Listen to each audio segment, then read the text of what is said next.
السلام علیکم ورحمۃ اللہ وبرکاتہ۔ ماہ محرم کا ایک خاص عمل عاشورے کا روزہ ہے۔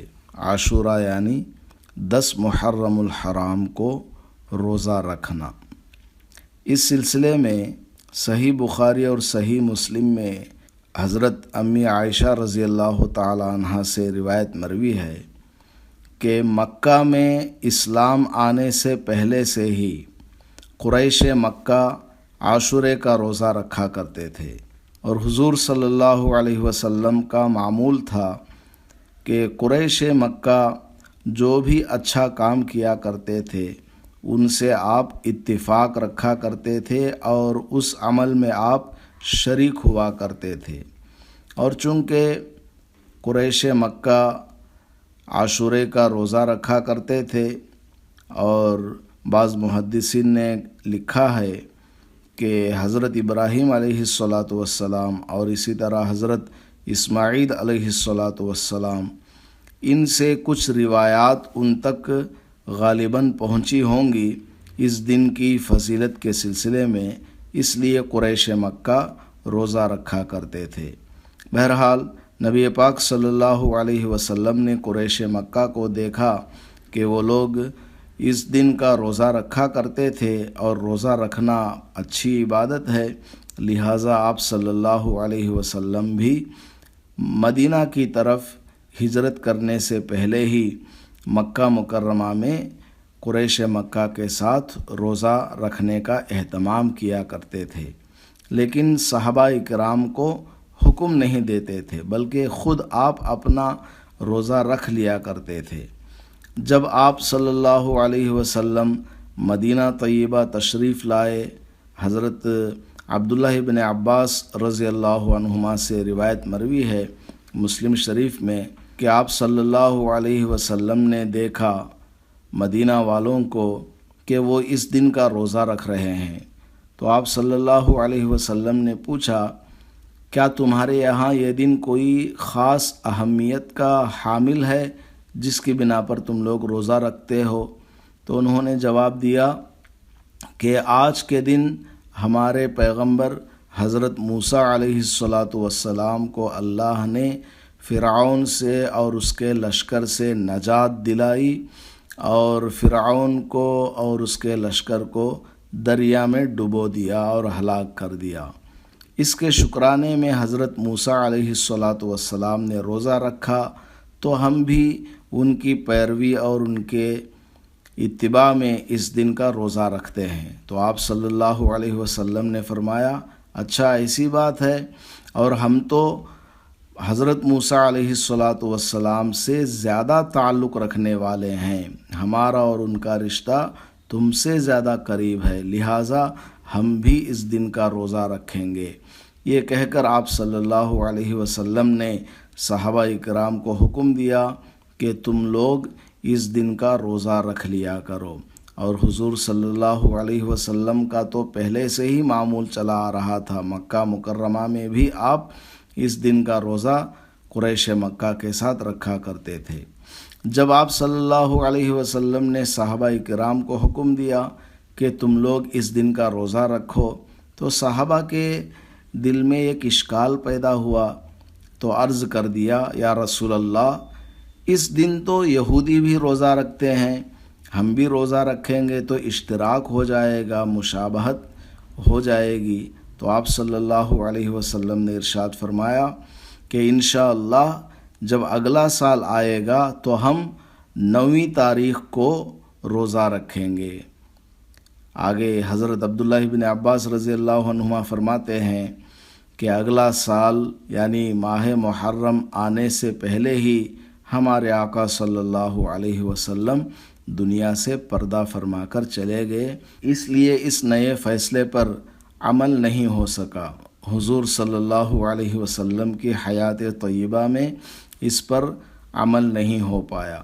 اس کے بعد صحابہ کرام نے اس پر عمل کیا، 9 تاریخ کا بھی روزہ ملا لیا۔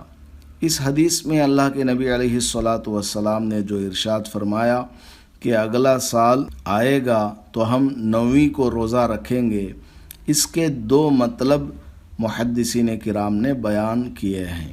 ایک مطلب یہ ہے کہ یہودی تو 10 تاریخ کا روزہ رکھتے ہیں، تو ان کے ساتھ مشابہت سے بچنے کے لیے ہم 9ویں تاریخ کا روزہ رکھیں گے، 10 کو نہیں رکھیں گے۔ ایک مطلب یہ ہے۔ دوسرا مطلب یہ ہے کہ ہم مشابہت سے بچنے کے لیے 10 تاریخ کے ساتھ ساتھ 9 تاریخ کا روزہ بھی رکھ لیں گے، یہ دوسرا مطلب ہے۔ اور اکثر محدثین کرام نے بلکہ جمہور نے اسی مطلب کو راجح اور درست قرار دیا اور کہا کہ 10ویں تاریخ کا روزہ چونکہ یہودی رکھتے ہیں، اس لیے ان سے مشابہت سے بچنے کے لیے 9ویں تاریخ کا روزہ ملا لیا جائے، یعنی 9ویں اور 10ویں تاریخ کا روزہ بھی رکھ لیا جائے۔ اگر کبھی 9 تاریخ کا روزہ چھوٹ گیا تو 10 تاریخ کے ساتھ 11 تاریخ کا روزہ رکھ لیا جائے۔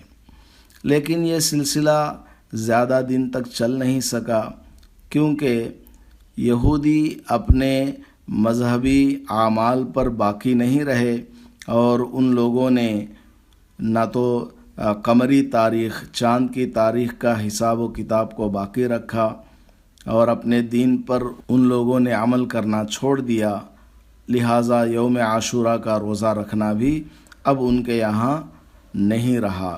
اس لیے علماء کرام یہ فرماتے ہیں کہ اگر کوئی آدمی صرف 10 تاریخ کا روزہ رکھ لیتا ہے، عاشورے کا روزہ رکھ لیتا ہے 10 تاریخ کا، تو بھی کافی ہے، سنت ادا ہو جائے گی۔ 9 تاریخ کا یا 11 تاریخ کا روزہ ملا لیتا ہے تو بہت اچھا ہے، افضل ہے، ثواب تو ملے گا ہی۔ تو اگر کوئی آدمی ایک ہی روزہ رکھنا چاہے 10 محرم کا تو بھی کافی ہے، کیونکہ اب مشابہت والی بات باقی نہیں رہی ہے۔ البتہ افضل یہی ہے کہ 9 تاریخ کو اور 10 تاریخ کو 2 روزے رکھ لیے جائیں، یا 10 اور 11 کو رکھ لیے جائیں، یا تینوں روزے رکھ لیے جائیں، 9، 10، 11 تینوں رکھ لیے جائیں، یہ افضل اور بہتر ہے۔ صرف یوم عاشوراء کا روزہ رکھنا یہ بھی بالکل جائز ہے، اور پورا کا پورا ثواب ملے گا۔ اور ثواب کتنا ہے؟ اللہ کے نبی علیہ الصلاۃ والسلام نے ارشاد فرمایا کہ مجھے اللہ تعالیٰ سے امید ہے کہ اس یوم عاشوراء کے روزے کی برکت سے پہلے 1 سال کے گناہوں کی صفائی ہو جائے گی۔ گزشتہ 1 سال کے جو بھی گناہ ہوں گے ان گناہوں کو اللہ تعالیٰ معاف کر دے گا۔ جو بھی گناہ سے مطلب ہے صغیرہ گناہ، اور جو کبیرہ گناہ ہوتے ہیں، بڑے گناہ ہوتے ہیں، ان میں توبہ کرنا پڑتا ہے۔ اور جو حقوق العباد ہوتے ہیں، بندوں کے حقوق ہوتے ہیں، کسی کو ہم نے ستایا ہے، مارا پیٹا ہے، کسی کا مال چھینا ہے، تو ان سے معافی مانگنا وہ تو باقی رہے گا، وہ گناہ اس روزے سے معاف نہیں ہوگا، بلکہ ان بندوں سے معافی مانگ لیں اور ان کا حق جو بھی ہمارے اوپر بنتا ہے وہ ادا کریں، وہ لوگ معاف کر دیں گے، تو وہ گناہ بھی انشاءاللہ اس روزے کی برکت سے معاف ہو جائے گا۔ تو 1 سال کے گناہ معاف ہو جائیں گے صرف ایک روزہ رکھنے سے۔ اس لیے یہ روزہ نہیں چھوڑنا چاہیے، اس کا اہتمام کرنا چاہیے۔